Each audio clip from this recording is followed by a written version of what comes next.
क्या कोई माँ अपने ही बच्चों की जान ले सकती है? कैसे कोई माँ अपने बच्चों की बलि चढ़ा सकती है? क्या कोई माँ अपने ही मासूम बच्चों की हाथ की नसें काट सकती है? कैसे कोई माँ अपने ही पति का गुस्सा अपने मासूम बच्चों पर निकाल सकती है?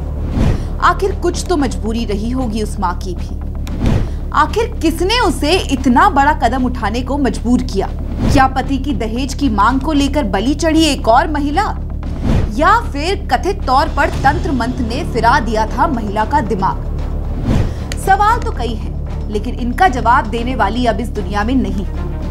नमस्कार, आप देख रहे हैं श्रेष्ठ भारत और मैं हूं आपके साथ गायत्री। देश की राजधानी दिल्ली से एक बार फिर रोंगटे खड़े कर देने वाली खबर आई है।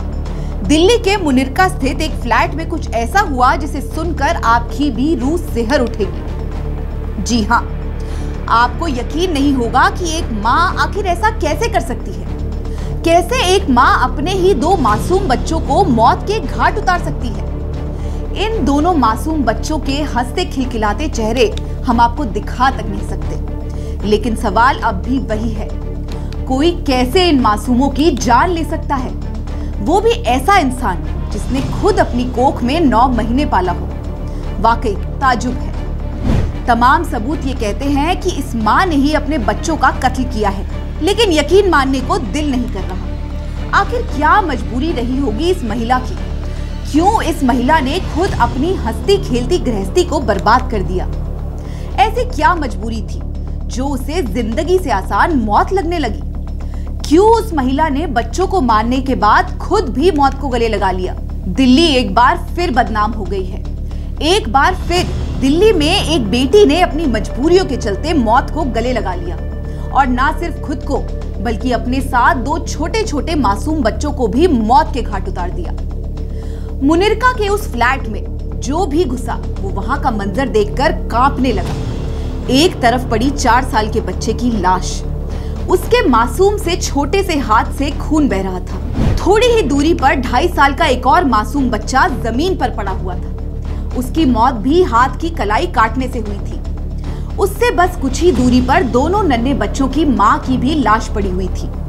छोटा सा हंसता खेलता एक घर शमशान में तब्दील हो चुका था। जिस घर से रोजाना बच्चों के हंसने खिलखिलाने की आवाजें आती थी, अब वहां सन्नाटा पसरा था। ये मामला दिल्ली के मुनिरका का है, जहां एक फ्लैट में रहने वाली वर्षा का पति एनसीबी यानी कि नारकोटिक्स कंट्रोल ब्यूरो में कांस्टेबल है। 6 साल पहले वर्षा की शादी मुरादाबाद के रहने वाले जोगिंदर से हुई थी। दोनों के 2 बच्चे भी हुए। देखने में ये खुशहाल परिवार नजर आता है, लेकिन हकीकत इतनी खौफनाक होगी ये कोई सोच भी नहीं सकता था। वर्षा के पिता की माने तो पति पत्नी के बीच सब कुछ ठीक नहीं था। वर्षा के पिता के मुताबिक जोगिंदर शादी के बाद से ही उनकी बेटी को परेशान करता था और उसके साथ मारपीट करता था। वो अक्सर वर्षा से दहेज की मांग भी किया करता था। पहले वर्षा मुरादाबाद रह रही थी, लेकिन कुछ समय पहले जोगिंदर उसे दिल्ली ले आया। वर्षा के पिता का कहना है कि वो दिल्ली लाकर उसे स्लो पॉइजन देने लगा। वर्षा के पिता के मुताबिक बेहोशी की दवाएं उनकी बेटी को देकर उसके ऊपर झाड़ फूंक और जादू टोना किया करता था। वर्षा ने यह बात खुद अपने पिता को बताई थी, जिसके बाद उन्होंने जोगिंदर से इस बारे में बात की, लेकिन वो नहीं माना। उसका कहना था कि वर्षा के ऊपर कोई साया है और उसी साये को हटाने के लिए उसे जादू टोना करना पड़ रहा है।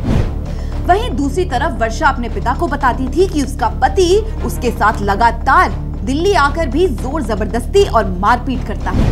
वजह चाहे जो भी हो, जादू टोना, डिप्रेशन या फिर दहेज उत्पीड़न, फिलहाल पुलिस की नजर में ये पूरी तरह से सुसाइड का मामला है। यानी वर्षा ने पहले अपने 2 बच्चों को मौत दी और फिर खुद की जान ले ली। अब जरा सोचिए, कितनी मजबूर रही होगी वो माँ जिसने अपने ही बच्चों को ऐसी भयानक और दर्दनाक मौत दी। वो मासूम तो इतने छोटे थे कि अपना दर्द तक बयान नहीं कर पाए होंगे। रोते रोते दोनों मासूमों ने शायद अपनी माँ के सामने ही दम तोड़ा होगा। पुलिस मामले की जांच में जुटी है, लेकिन अभी तक कोई आधिकारिक बयान सामने नहीं आया है। मामला चाहे तंत्र मंत्र का हो या फिर दहेज उत्पीड़न का, दिल्ली के नाम पर एक और दाग तो लग ही चुका है। अब दोषी चाहे कोई भी हो, वजह चाहे कुछ भी हो, मुजरिम को सजा तो मिलनी चाहिए। वर्षा और उसके 2 मासूम बच्चों को इंसाफ तो मिलना ही चाहिए। इस खबर में फिलहाल इतना ही। देश और दुनिया की तमाम खबरों के लिए देखते रहिए श्रेष्ठ भारत। जय हिंद। श्रेष्ठ भारत पर खबरों से जुड़े रहने के लिए चैनल को सब्सक्राइब करें, बेल आइकन दबाएं और देखते रहें श्रेष्ठ भारत।